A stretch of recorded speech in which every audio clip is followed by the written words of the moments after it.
Student अब हम लोग एंजाइम पढ़ेंगे। कुछ लोग का क्वेरी था कि एंजाइम का थ्योरी वगैरह कुछ है उसमें बता दीजिए। एंजाइम पढ़ेंगे। एंजाइम एंजाइम में एक थ्योरी होता है लॉक एंड की थ्योरी। लॉक एंड की थ्योरी। लॉक एंड की थ्योरी।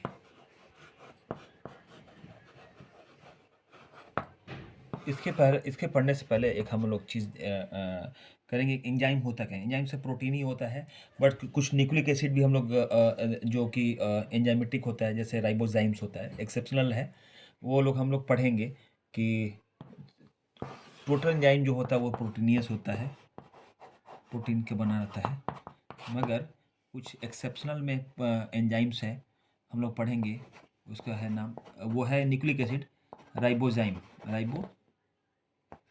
एंजाइम, ये क्वेश्चन आता है, ध्यान देना है वो। अच्छा, हम लोग लॉक एंड की थ्योरी की बात कर रहे थे।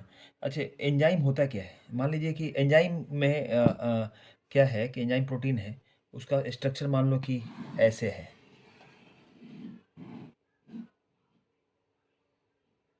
ऐसे है, मान लीजिए ऐसे। ये टोटल हो गया एंजाइम। जहाँ सबस्ट्रेट लगता है, सबस्ट्रेट में जिसको जिसको चेंज करना है, सबस्ट्रेट को चेंज करना है, उसको मान लो कि यहाँ पे ये है एक्टिव साइट, इसको बोलते हैं हम लोग एक्टिव साइट। यहाँ सबस्ट्रेट लगता है, यहाँ पे आके सबस्ट्रेट इसी में लगता है। मान लो सबस्ट्रेट ऐसे है, ऐसे है सबस्ट्रेट।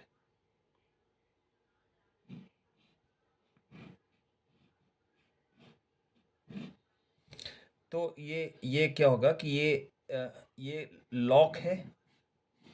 लॉक जैसे ताला है, ये चाबी ऐसे रहेगा तभी ना जाके उसमें पैक होगा। तो इसी को बोलते हैं हम लोग लॉक एंड की थ्योरी। खैर उसका हम एक्सप्लेन बाद में करेंगे, पहले एक्टिव साइट जान लीजिए। एक्टिव साइट होता है जहाँ सबस्ट्रेट लगता है, तो ये लगेगा तो फिर इसका ऐसे हो जाएगा स्ट्रक्चर। ये फिर ये आया और ऐसे लग गया, ये सबस्ट्रेट हो गया, ये एंजाइम हो गया जिसमें एक्टिव साइट होता है, ये सबस्ट्रेट हो गया। और इसी को बोलते हैं हम लोग ES complex. ES complex. Actually ES complex जो बना बहुत शॉर्ट लिव्ड होता है, और ये क्या करता है, एंजाइम इसको सबस्ट्रेट को चेंज करने लगता है और शॉर्ट लिव्ड होता है। फिर ये चेंज हो जाता है ईपी में, ईपी कॉम्प्लेक्स में, एंजाइम प्रोडक्ट कॉम्प्लेक्स।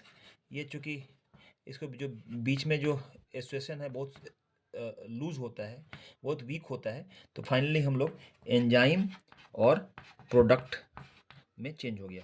तो जो यहाँ पे ई प्लस एस लिए थे, ई प्लस एस हुआ यहाँ पे, फिर ई एस कम्प्लेक्स बना, फिर ई पी कम्प्लेक्स बना, फाइनली ई एंजाइम अलग हो गया, प्रोडक्ट बन गया। ठीक है, ये एंजाइम फिर फर्दर फिर ये फ्री हो गया है एंजाइम, एकदम नॉर्मल नया जैसा ही। अब फिर एक सबस्ट्रेट पकड़ेगा, फिर वही साइकिल करेगा, फिर प्रोडक्ट बनाएगा। ठीक है, तो अब हम लोग इसमें देखेंगे कि एंजाइम से प्रोडक्ट बनने में क्यों एंजाइम से प्रोडक्ट बनाना इजी है, एंजाइम रहते सबस्ट्रेट को प्रोडक्ट चेंज करना इजी है। कंसर्न हम लोग क्या है कि मान लीजिए कि एक एनर्जी होता है, उसको बोलते हैं एक्टिवेशन एनर्जी। मान लीजिए कि यहाँ पे ये है energy, potential energy, potential energy, और ये हो गया हम लोग का रिएक्शन। रिएक्शन मान लीजिए कि ये इतना जो हुआ एनर्जी चाहिए किसी को भी चीज़। अब यहाँ से मान लीजिए कि कोई भी सबस्ट्रेट को प्रोडक्ट में चेंज करना है, तो इतना एनर्जी लगा ये प्रोडक्ट बनने में, कोई भी इतना एनर्जी लगा, ये हुआ एक्टिवेशन एनर्जी। वो उतना एनर्जी जो जितना नीड है सबस्ट्रेट को प्रोडक्ट में चेंज करने में। अब मान लीजिए कि ये हो गया। अब मान लीजिए कोई एंजाइम लग गया, एंजाइम लग गया, तो ये जो एक्टिवेशन एनर्जी है वो कम ही रिक्वायरमेंट होगा प्रोडक्ट तक चेंज करने में। तो मान लीजिए कि ये एनर्जी, ये एंजाइम लग गया, एंजाइम तो इतना ही में चेंज हो गया, इतना ही में चेंज हो गया। तो पहले जो लगता था विदाउट एंजाइम इतना, अब इतना ही में हो गया। तो एंजाइम का काम क्या है, क्वेश्चन आएगा, एंजाइम का काम क्या है कि एंजाइम काम क्या है कि decrease activation energy of any reaction, जो कि मतलब वो एनर्जी जितना रिएक्शन होने में टाइम रिक्वायरमेंट है उसका कम कर देना, एक्टिवेशन एनर्जी को कम कर दिया। तो ये क्वेश्चन आता है, ये इसको ध्यान रखना है कैसे होता है। आपने देखा ये फोटो बहुत ही इंपॉर्टेंट है, ये एनसीईआरटी में दिया हुआ है, इसको तो बहुत ध्यान से पढ़ना है, ध्यान से रखना है। चलो अब हम लोग लॉक एंड की पढ़ते थे कि लॉक एंड की थ्योरी क्या है और कैसे ये काम करता है। देखो एक्चुअली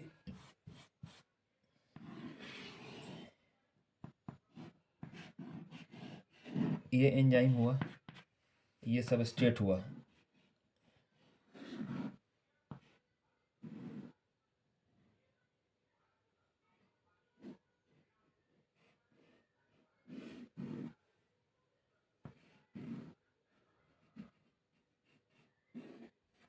ठीक है।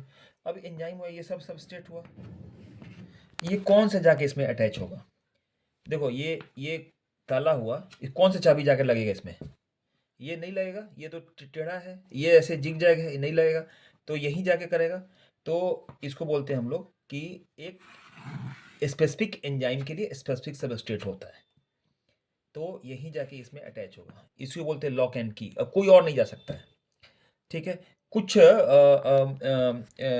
इसी सेम सिमिलर स्ट्रक्चर का कोई बना दो सबस्ट्रेट, जो जाके उसको इसको बंद कर दे, मगर वो चेंज नहीं होगा, तो उसको हम लोग बोलते हैं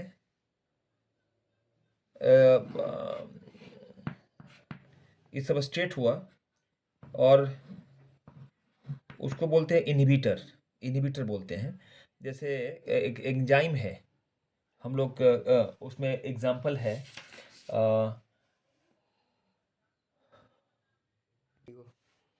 ये हर एंजाइम के लिए सबस्ट्रेट फिक्स होता है।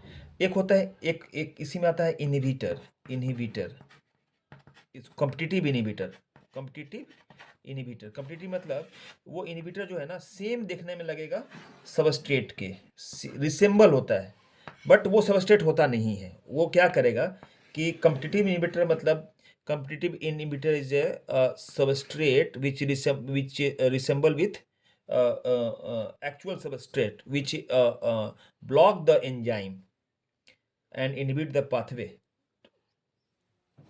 अब कैसे होगा, मान लो इनहिबिटर है यहाँ पे, जैसे सेम ही रहेगा, जैसे ये सबस्ट्रेट जैसा रहेगा, मगर जैसे मान लो कि ये है, ये रहेगा ऐसे, ठीक है, ये लगेगा कि तो ये तो सेम ही लगेगा, मगर मान लीजिए कि इसको ऐसे ऐसे है, तो ये आपका इनहिबिटर हुआ। ये देखिए सेम है इसका, ये चाबी जो है ना ये सेम ही है, ये घुस तो जाएगा, ब्लॉक कर देगा, मगर ये है नहीं, ब्लॉक कर देगा, बट ये पाथवे फर्दर प्रोसीड नहीं होगा। तो इसका एक एग्जांपल आता है, जैसे कि सक्सिनिक डिहाइड्रोजिनेज, ठीक है, डिहाइड्रोजिनेज, ये इसमें सक्सिनेट लगता है, सक्सिनेट लगता है, ठीक है। बट एक्चुअली सेम सक्सिनेट के जैसा एक आता है मेलोनिक एसिड, मेलोनेट या मेलोनिक एसिड, वो सेम ही रहता है सक्सिनेट का। ये जाके यहाँ पे सक्सिनेट डिहाइड्रोनेज को लग जाएगा और ब्लॉक कर देगा, कॉम्पिटिटिव इनहिबिटर है ये। क्वेश्चन, ये एग्जांपल है, ये क्वेश्चन आता है। अब हम लोग कल पढ़ेंगे कि एंजाइम को फैक्टर क्या क्या अफेक्ट करता है। कल के क्लास में हम लोग फैक्टर अफेक्टिंग एंजाइम एक्टिविटी हम लोग कल पढ़ेंगे, जैसे टेम्परेचर, पीएच, फिर सबस्ट्रेट का जो क्वांटिटी होता है, और भी बहुत कुछ है, हम लोग कल के क्लास में पढ़ेंगे। चलो ओके, थैंक यू।